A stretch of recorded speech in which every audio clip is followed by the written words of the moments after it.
नमस्कार साथियों, स्वागत है आपका एक बार फिर से प्रीपोजिशन पार्ट 2। प्रीपोजिशन में हमने कल की क्लास में पढ़ा था पार्ट 1, जहां पर हमने ऑन, ओवर, अबो, अपॉन कुछ प्रीपोजिशंस को पढ़ा था। आज की इस क्लास में हम इसी टॉपिक को थोड़ा सा आगे बढ़ाएंगे और आज के जो प्रीपोजिशंस हैं, प्रीपोजिशंस आज के जो प्रीपोजिशंस हैं उनमें अपन पढ़ेंगे एक तो टू, एक पढ़ेंगे इनटू और एक पढ़ेंगे टूवर्ड्स। टू, इनटू और टूवर्ड्स, ये प्रीपोजिशन 3 आज की क्लास में डिस्कस किए जाने हैं। तो सबसे पहले देखो टू, टू के क्या यूज होते हैं। अगर हम टू प्रीपोजिशन की बात करें तो इसके कुछ यूजेस हैं। जैसे अपन एक एग्जांपल से इसको समझते हैं। जैसे I go to, I go to home daily. I go to home daily, इस सेंटेंस में होम से पहले टू का यूज नहीं किया जाता, क्योंकि अगर किसी सेंटेंस में होम वर्ड पड़ा है तो आप उससे पहले टू का यूज नहीं कर सकते। लेकिन कब तक नहीं कर सकते? जब तक होम से पहले और कुछ ना हो, खाली टू, तो आप यहाँ टू यूज नहीं कर सकते। लेकिन ये तो हमारा फर्स्ट रूल रहा। इसका सेकंड रूल देखिए। इसका सेकंड रूल ये कहता है कि अगर होम है और उससे पहले कोई पजेसिव एडजेक्टिव है, यहाँ पर कोई पजेसिव एडजेक्टिव है। अब ये पजेसिव एडजेक्टिव क्या होता है? पजेसिव एडजेक्टिव, पजेसिव एडजेक्टिव है माई, हिज, हर, आवर, योर और देयर। ये पजेसिव एडजेक्टिव है। अगर इसके अलावा एपोस्ट्रोफी एस भी हो सकता है। ये पजेसिव एडजेक्टिव है। अगर होम से पहले ये पजेसिव एडजेक्टिव यूज किए जाएं तो फिर हम टू का यूज कर सकते हैं। जैसे कि ये वाला एग्जांपल देखें, ये I go to, I go to my home daily. I go to my home daily, अगर इस तरह से लिखा जाए तो यहाँ पर होम से पहले ये पजेसिव एडजेक्टिव आ गया, उससे पहले टू का यूज किया जाता है। तो टू जो है आएगा कि नहीं आएगा होम से पहले, ये पजेसिव एडजेक्टिव डिसाइड करेगा। पजेसिव एडजेक्टिव होम से पहले होगा तो हम टू का यूज करेंगे, अदरवाइज होम से पहले टू का यूज नहीं किया जाएगा। ठीक है, तो यहाँ पर इसी में थोड़ा सा आगे बढ़ते हैं। हम टू के दूसरे यूजेस की बात करते हैं। टू के दूसरे यूजेस, ठीक है। टू का दूसरा यूज क्या है? होम से पहले टू नहीं आएगा, पजेसिव एडजेक्टिव आएगा तो टू आएगा।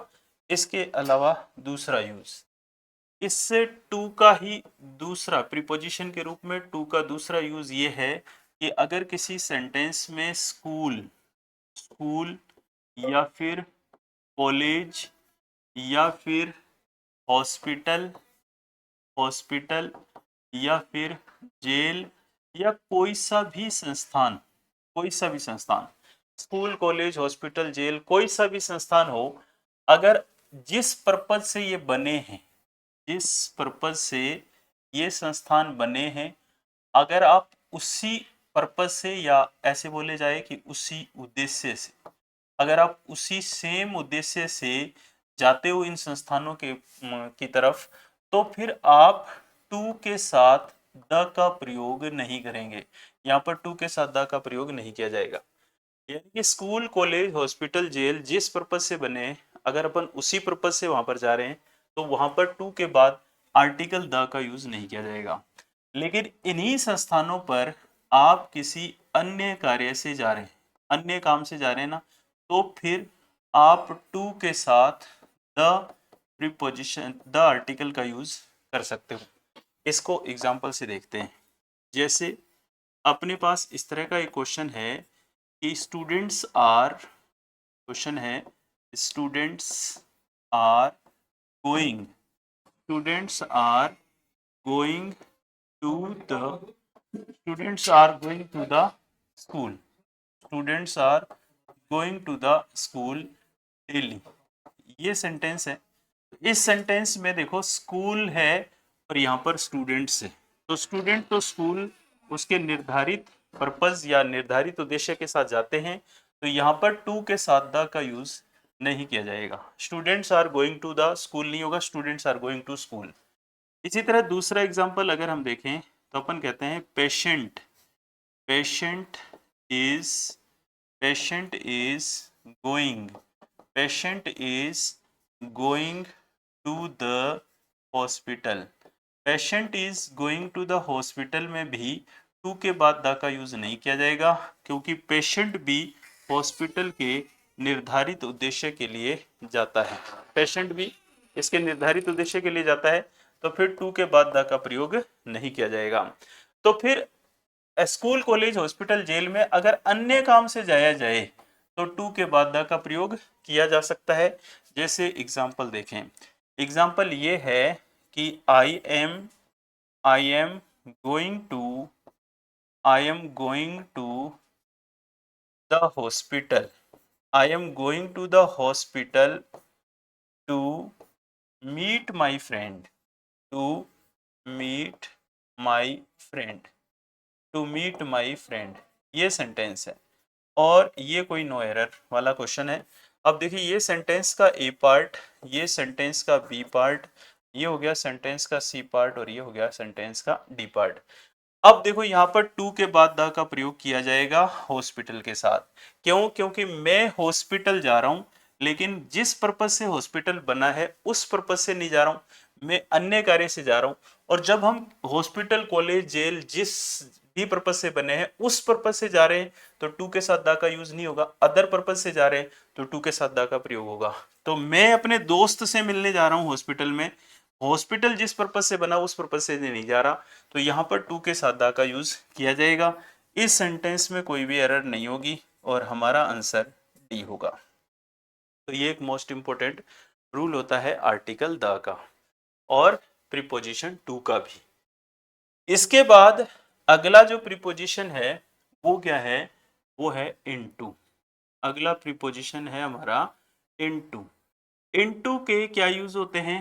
पहला यूज होता है एक क्षेत्र से दूसरा क्षेत्र, एक क्षेत्र से दूसरा क्षेत्र। एक क्षेत्र से दूसरे क्षेत्र की बात होगी तो फिर इनटू का यूज होगा।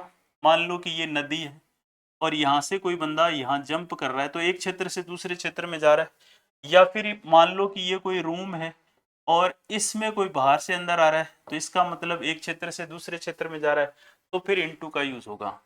और दूसरा, माध्यम परिवर्तन की बात, माध्यम परिवर्तन यानी कि मीडियम चेंज की बात हो तो भी अपन इनटू का यूज करेंगे। और इनटू का यूज अवस्था परिवर्तन के लिए भी होता है, स्टेट चेंज के लिए भी होता है। अवस्था परिवर्तन, अवस्था परिवर्तन हो चाहे माध्यम परिवर्तन हो चाहे एक क्षेत्र से दूसरे क्षेत्र की बात हो, हर कंडीशन में हम जो है यहाँ पर किसका प्रयोग करेंगे? इनटू प्रीपोजिशन का प्रयोग करेंगे।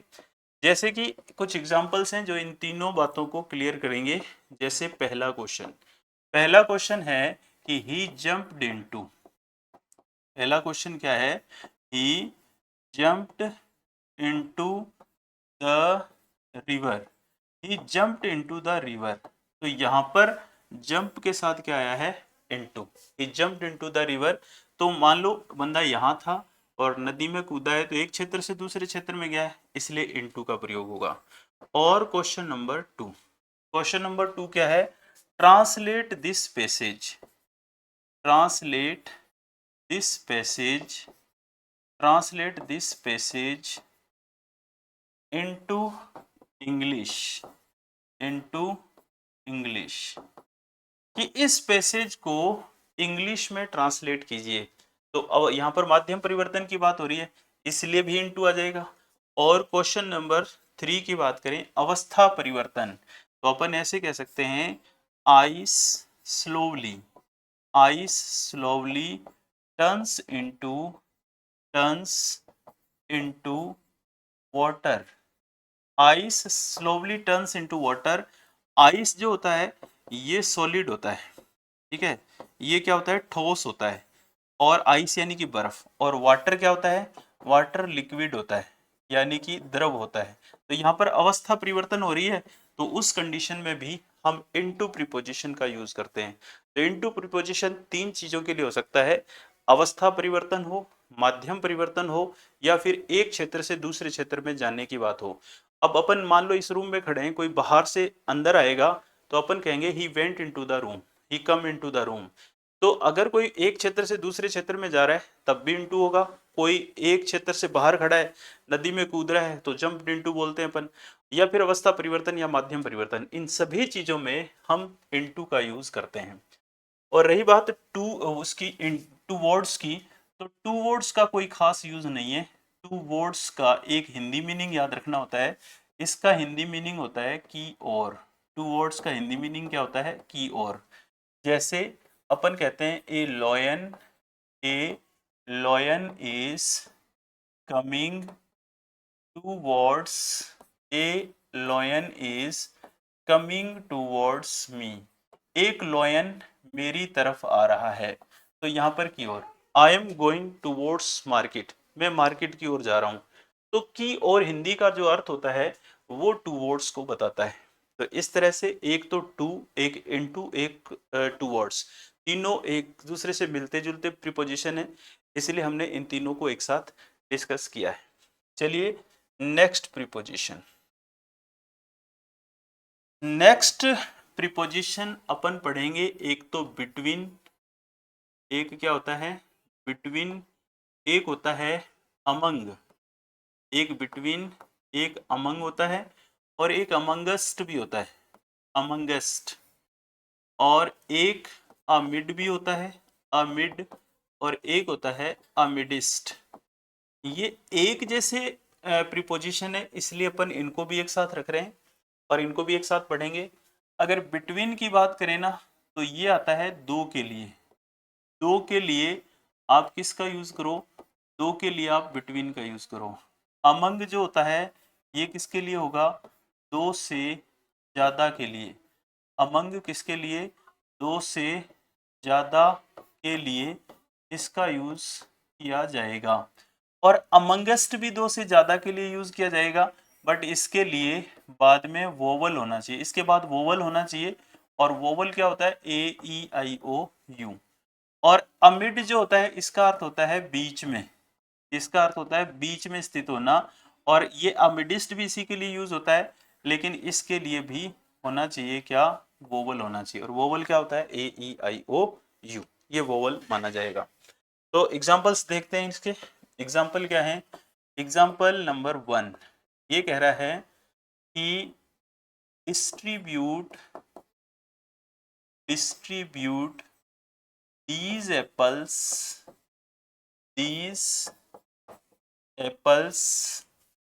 between two boys, distribute these apples between two boys, कि इन एप्पल्स को दो लड़कों के बीच में बांट दो।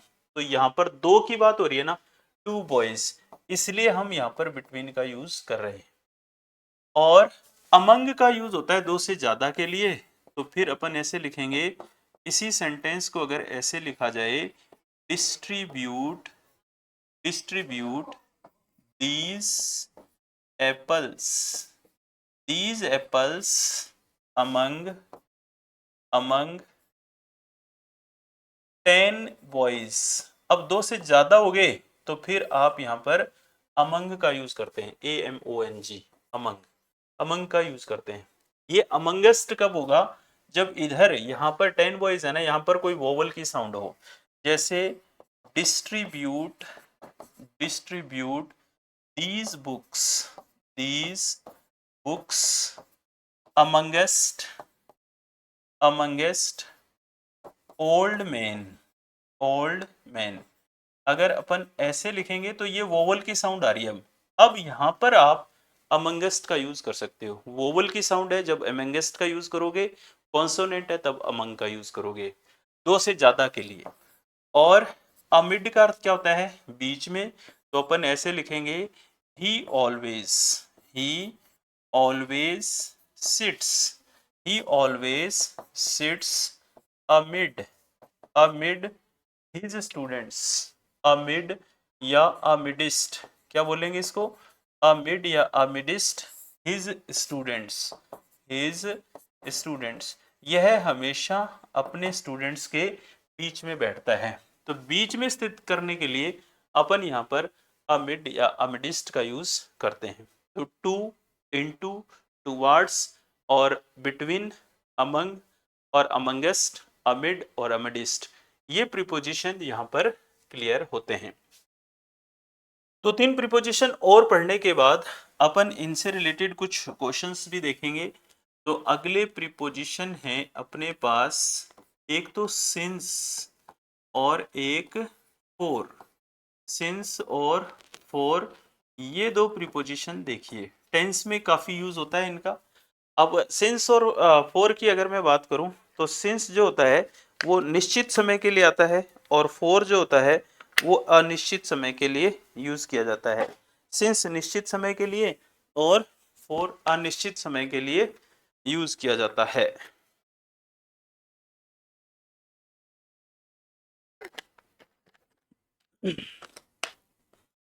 इसी में हम थोड़ा सा आगे बढ़ें, तो इसको सिंस को किसके लिए यूज किया जाता है, निश्चित समय के लिए। कौन सा समय, निश्चित समय। और इसका यूज किसके लिए होगा, इसका यूज होगा अनिश्चित समय के लिए। अनिश्चित समय, निश्चित और अनिश्चित समय के लिए हम सिंस और फॉर करते हैं। लेकिन कुछ स्टूडेंट्स को पता नहीं कि निश्चित समय से क्या अर्थ है। तो निश्चित समय जैसे पर्टिकुलर कोई साल का नाम है, निश्चित समय किसी पर्टिकुलर महीने का नाम है, निश्चित समय किसी पर्टिकुलर दिन को कहा जाता है, निश्चित समय पर्टिकुलर किसी पार्ट ऑफ द डे को कहा जाता है, यानी कि मॉर्निंग, इवनिंग, ये निश्चित समय है। और जो होता है वो अनिश्चित समय के लिए होता है। और अनिश्चित समय किसको बोलते हैं, चाहे कितने भी मिनट्स हों, चाहे कितने भी मिनट्स हों, चाहे कितने भी आवर्स हों, चाहे कितने भी डेज हों, चाहे कितने भी मंथ्स हों, चाहे कितने भी ईयर्स हों, आप इसको अनिश्चित समय मानेंगे।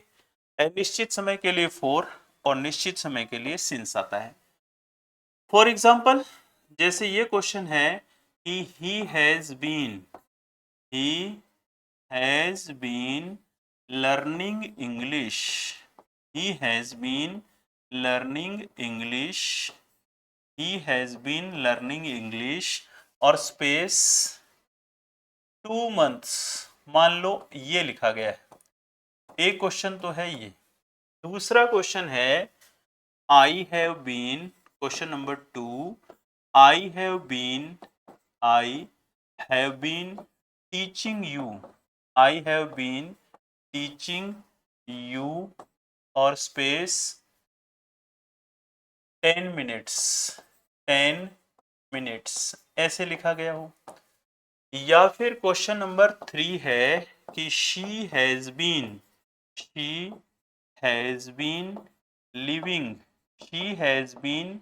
Living in this city, she has been living in this city और स्पेस जून। और या फिर ऐसे लिखा जाए कि I have been teaching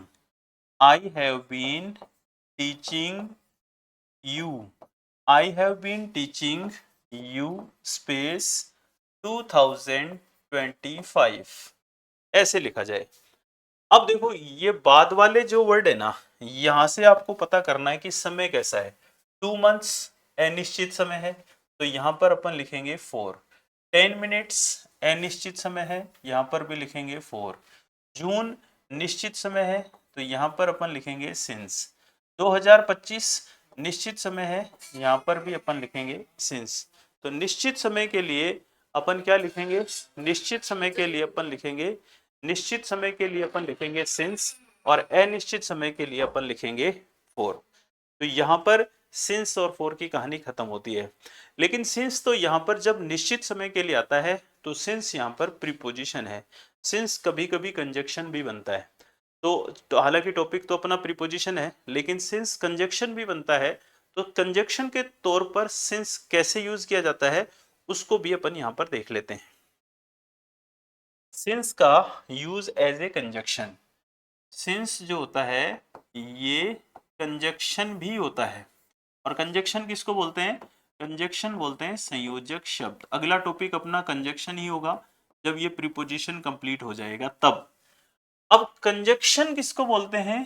conjunction बोलते हैं संयोजक शब्द को। इसको बोलते हैं संयोजक शब्द। जो संयोजक शब्द होते हैं ना उनको अपन कंजक्शन कहते हैं। अब इन संयोजक शब्दों का काम क्या होता है? इन संयोजक शब्दों का काम होता है जोड़ना। अब जोड़ते किसको हैं जी? दो वर्ड्स को जोड़ सकते हैं, दो सेंटेंसेस को जोड़ सकते हैं। इनका काम जोड़ना है तो दो शब्दों को या दो सेंटेंसेस को ये जोड़ सकते हैं। ठीक है, सिंस कंजक्शन के तौर पर आता है तो इसके लिए कुछ बातें याद रखनी है। अब इसमें पहली बात क्या याद रखनी है? पहली बात ये याद रखनी है कि सिंस अगर कंजक्शन के रूप में होगा ना तो इसका हिंदी मीनिंग क्या होगा? इसका हिंदी मीनिंग होगा जब से। सिंस अगर कंजक्शन है तो इसका हिंदी मीनिंग क्या होगा? इसका हिंदी मीनिंग होगा जब से। और इससे पहले आपके पास हैज या हैव प्लस वर्ब की थर्ड फॉर्म होगी और इसके बाद आपके पास क्या होगी? सेकंड फॉर्म होगी। समझ गए? सिंस अगर कंजक्शन होगा तो इससे पहले has have plus third form और इसके बाद सेकंड फॉर्म का यूज किया जाएगा। आइए एग्जांपल से क्लियर करते हैं। जैसे मान लीजिए अपना इस तरह का क्वेश्चन है। अपना क्वेश्चन क्या है कि he has not he has not met me, he has not met me since I scolded him, ये है। अब देखो यहाँ पर सिंस आ गया, सिंस के बाद क्या है? सिंस के बाद सेकंड फॉर्म है तो सिंस से पहले क्या आना चाहिए? Has plus third form. ये रहा आपका हैज प्लस थर्ड फॉर्म और ये रहा has plus third form. Meet की सेकंड थर्ड फॉर्म होती है और ये सेकंड फॉर्म हो गया। अब दूसरा क्वेश्चन देखो।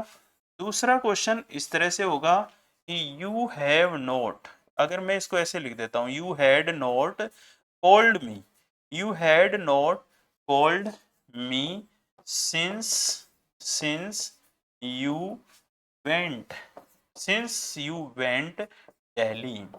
ये सेंटेंस और ये सेंटेंस में नो एरर, इस तरह का क्वेश्चन है।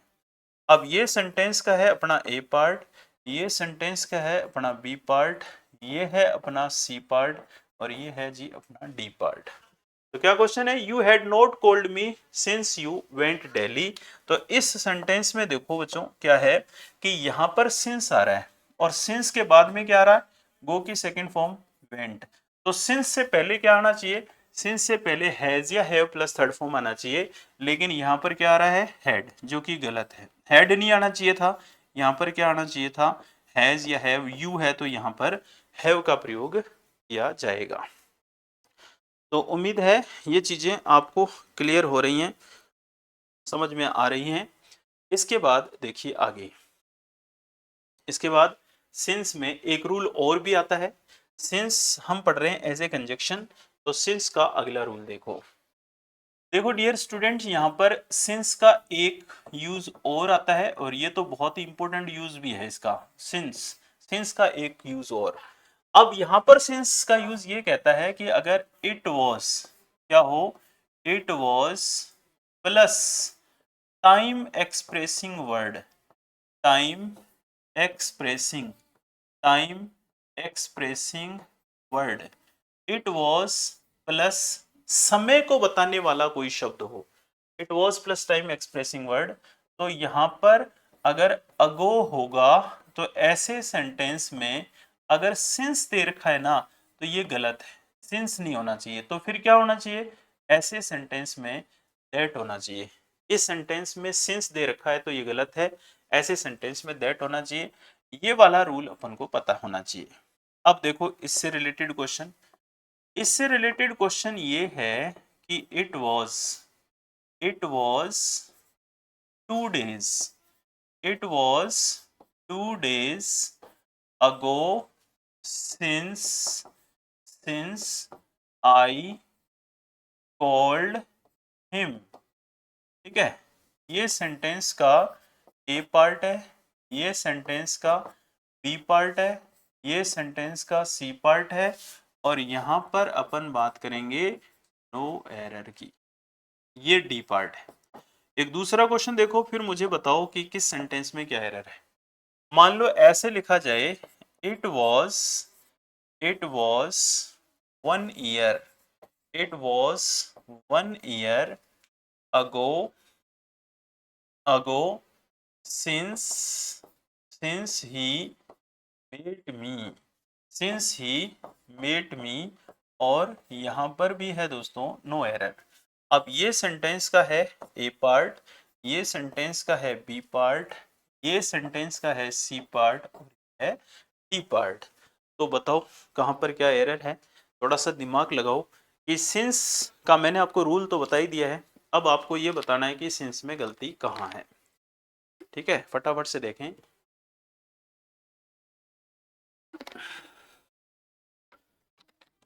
तो फटाफट से देखेंगे कहां पर आपको गलती नजर आ रही है।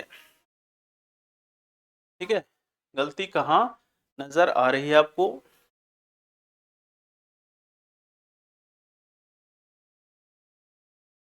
देखेंगे, देखेंगे इट वॉज से सेंटेंस की शुरुआत हो रही है, 2 days ये टाइम एक्सप्रेसिंग वर्ड है, अगो आ रहा है, अगो के साथ आप सिंस नहीं लिख सकते, अगो के साथ किसका यूज किया जाएगा, अगो के साथ अपन यूज करेंगे दैट का। यहाँ पर सी पार्ट में एरर है। इसके अलावा फिर दूसरा सेंटेंस है इट वॉज, ये टाइम एक्सप्रेसिंग वर्ड है, अगो के साथ फिर हम सिंस का यूज कर रहे हैं जो कि गलत है। यहाँ पर क्या होना चाहिए, यहाँ पर होना चाहिए that. It was 1 year ago that he met me, इस तरह से यहाँ पर इसका ऐसे यूज किया जाएगा। तो ये यूज हुआ सिंस का। अब अपन एक काम करते हैं कि हमने जो जो चीजें पढ़ी हैं, हमने जो जो चीजें पढ़ी है ना, उसके ऊपर अपन करते हैं क्वेश्चन। अब अपन एक क्वेश्चन का सीरीज चलाते हैं, क्वेश्चंस देखते हैं कि अब तक जो तुमने प्रीपोजिशन को पढ़ा, अब तक जो आप लोगों ने प्रीपोजिशंस को पढ़ा है, उसके बेस पर एक छोटी सी एक्सरसाइज करके देखते हैं अपन। एक छोटी सी एक्सरसाइज करते हैं जो प्रीपोजिशन अपने पढ़ा। अब यहाँ पर क्वेश्चन नंबर 1, क्वेश्चन नंबर 1 है कि it was 2 months, it was 2 months ago that I taught them, I taught them this topic, this topic, और नो एरर, यहाँ पर नो एरर। अब ये सेंटेंस का रहा हमारा ए पार्ट, ये सेंटेंस का रहा हमारा बी पार्ट, ये रहा हमारा सेंटेंस का सी पार्ट, और ये रहा D part. It was 2 months ago that I taught them this topic। दूसरा क्वेश्चन देखो डियर स्टूडेंट, अगर अपन ऐसे लिखें कि some students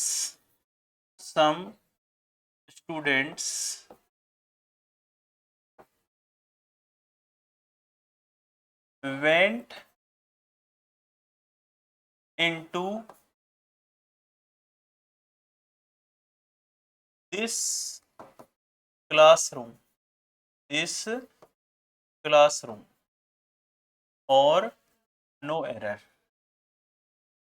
ए पार्ट ये हो गया इसका बी पार्ट, ये हो गया इसका सी पार्ट, और ये हो गया इसका पार्ट। क्वेश्चन नंबर 3 कि there is no friendship, there is no friendship among Raju and Ramu. ये है नो एरर। ये सेंटेंस का ए पार्ट, ये सेंटेंस का बी पार्ट, ये सेंटेंस का सी पार्ट और ये डी। और question number 4, there are, question है there are some pens over this table, over this table और नो एरर। ए पार्ट और ये बी पार्ट, ये हो गया हमारा सी और ये हो गया डी। क्वेश्चन नंबर 5 है कि this question is, this question is behind understanding, behind understanding, this question is behind understanding. अब है no error, no error.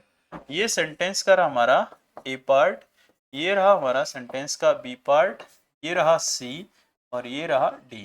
This question is behind understanding.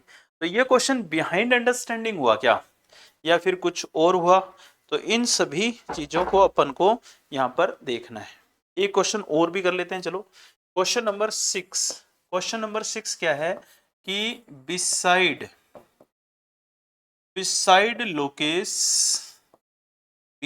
beside Lokesh, all the students beside Lokesh, all the students are working hard, are working hard। अब देखो ये sentence है और यहाँ पर है नो एरर। अब ये सेंटेंस का है हमारा ए पार्ट, ये सेंटेंस का है हमारा बी पार्ट, ये सेंटेंस का हमारा सी पार्ट और ये है डी पार्ट। ये 6 क्वेश्चन हैं आपके सामने स्क्रीन पर और आपने जो रूल पढ़े हैं उनके बेस पर आप मुझे बताएं कि यहाँ पर क्या होगा। फटाफट से बताएंगे कि यहाँ पर करेक्ट आंसर क्या होगा।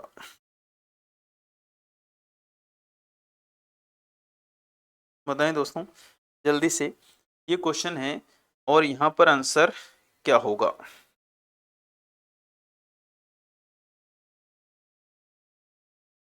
ठीक है, तो चलो मैं बता देता हूँ आपको किस में क्या आंसर होगा, फिर एक आधा और प्रीपोजिशन देख लेंगे। यहाँ से इट वॉज आ रहा है और टाइम एक्सप्रेसिंग वर्ड भी आ रहा है। अगो के साथ दैट आता है, हमें पता है। सिंस होता तो गलत होता, लेकिन सिंस तो है ही नहीं यहाँ पर, सिंस होता तो गलत होता, दैट सही है, इसलिए इस सेंटेंस में कोई भी एरर नहीं है। दूसरा क्वेश्चन है some students went into this classroom. तो यहाँ पर क्या है, some students went into this classroom. इसमें क्या होगा कि स्टूडेंट्स हैं और वेंट इनटू कब आता है, मान लो ये क्लासरूम है और यहाँ से स्टूडेंट अंदर जा रहे हैं, तो एक क्षेत्र से दूसरे क्षेत्र के लिए हम इनटू का यूज करते हैं, इसलिए ये सेंटेंस सही है। वेंट इनटू द रूम सही है, इसलिए सेंटेंस में नो एरर है। उसके बाद है there is no friendship among Raju and Ramu. भैया बंदे कितने हैं यहाँ पर, 2 ही तो हैं और 2 के बीच की बात होती है, तो अब किसका यूज होता है, 2 के लिए हम किसका यूज करते हैं, 2 के लिए हम बिटवीन यूज करते हैं। और अमंग कितने लोगों के लिए यूज करते हैं, 2 से ज्यादा, 2 से ज्यादा के लिए हम किसका यूज करते हैं, अमंग का यूज करते हैं। तो यहाँ पर 2 ही के बंदों की बात हो रही है, तो यहाँ पर अमंग नहीं आएगा, यहाँ पर क्या यूज होगा, यहाँ पर यूज होगा बिटवीन। तो यहाँ पर ऐसे होगा there is no friendship between Raju and Ramu. There are some pens over this table. अब ओवर दिस टेबल कैसे हो सकते हैं, ये टेबल है, इसके ऊपर यहाँ पर ये पेन पड़े हैं, तो अगर कोई चीज किसी चीज के ऊपर हो, उसको ढके नहीं लेकिन उसको छुए, उस कंडीशन में ऑन आता है। तो यहाँ पर ओवर नहीं आता, तो यहाँ पर क्या होना चाहिए था, यहाँ पर ऑन होना चाहिए था। This question is behind understanding. Behind understanding नहीं होता, क्या होता है, बियॉन्ड अंडरस्टैंडिंग। बियॉन्ड का अर्थ होता है से परे या इम्पॉसिबल। कोई चीज इम्पॉसिबल होती है तब अपन उसके लिए बियॉन्ड का यूज करते हैं। तो this question is beyond understanding होगा, this question is behind understanding नहीं होता है। और इसके अलावा फिर देखो कि beside Lokesh all the students are working hard, beside तो होता है बगल में, यहाँ पर होना चाहिए था के अलावा, के अलावा के लिए क्या लिखते हैं बिसाइड्स, यानी कि बिसाइड नहीं, इसके साथ एस भी जोड़ दो, बिसाइड्स का अर्थ होता है के अलावा, तो लोकेश के अलावा सभी स्टूडेंट्स जो हैं वो कड़ी मेहनत कर रहे हैं, इसलिए यहाँ पर हो जाएगा बिसाइड्स। और देख लेते हैं बच्चों, एक आधे रूल की और बात कर लेते हैं प्रीपोजिशन में। हम आगे प्रीपोजिशन पढ़ते हैं, एक तो होता है अक्रॉस, ठीक है, एक प्रीपोजिशन होता है अलोंग, अलोंग और अक्रॉस आपने अच्छी तरह सुने होंगे। अक्रॉस का अर्थ क्या होता है, अक्रॉस का अर्थ होता है उस पार, उस पार बोल दो, चाहे आप ऐसे बोल दो दूसरी तरफ, दूसरी तरफ, उस पार या दूसरी तरफ, उस पार या दूसरी तरफ कैसे, जैसे मान लो ये कोई नदी है, यहाँ पर कोई रिवर है ना, यहाँ पर कोई रिवर है और इसके इस पार में किसी गांव की बात कर रहा हूँ, तो मैं कहता हूँ इस नदी के उस पार गांव है, तब मुझे अक्रॉस यूज करना चाहिए। और अलोंग का अर्थ क्या होता है, अलोंग का अर्थ होता है किनारे किनारे, इसका अर्थ क्या होता है किनारे किनारे, या फिर इसका अर्थ होता है साथ साथ, साथ साथ या किनारे किनारे के लिए हम किसका यूज करते हैं, अलोंग का यूज करते हैं। एग्जाम्पल से समझते हैं बच्चों इसमें, जैसे अपन ऐसे लिखें क्वेश्चन नंबर 1 कि there is a village, there is a village across this river, across this river, इस नदी के उस पार, अक्रॉस का हिंदी मीनिंग क्या हुआ, उस पार, इस नदी के उस पार एक गांव है, तो यहां पर हम ओवर इसका अक्रॉस का यूज करेंगे क्योंकि हम उस पार की बात कर रहे हैं, इस नदी के उस पार गांव है, तो उस पार के अर्थ में अपन कहते हैं अक्रॉस, यानी कि इसको नदी को कर गया क्रॉस तो बन गया अक्रॉस। उसके बाद है अलोंग, किनारे किनारे, तो अपन ऐसे बोलेंगे there are a lot of trees, lot of trees along this road, इस रोड के किनारे किनारे, आप ऐसे बोल सकते हो किनारे किनारे या साथ साथ, इस रोड के किनारे किनारे या इस रोड के साथ साथ बहुत सारे पेड़ हैं, इस रोड के किनारे किनारे बोल दो, चाहे इस रोड के साथ साथ बहुत सारे पेड़ हैं। तो डियर स्टूडेंट्स, यहाँ पर हमने अब कंप्लीट किए हैं बहुत सारे प्रीपोजिशन, थोड़ा थोड़ा इन सबको देख लो आप, कहाँ से स्टार्ट किया आपने, आपने जहाँ से स्टार्ट किया है वो ये है।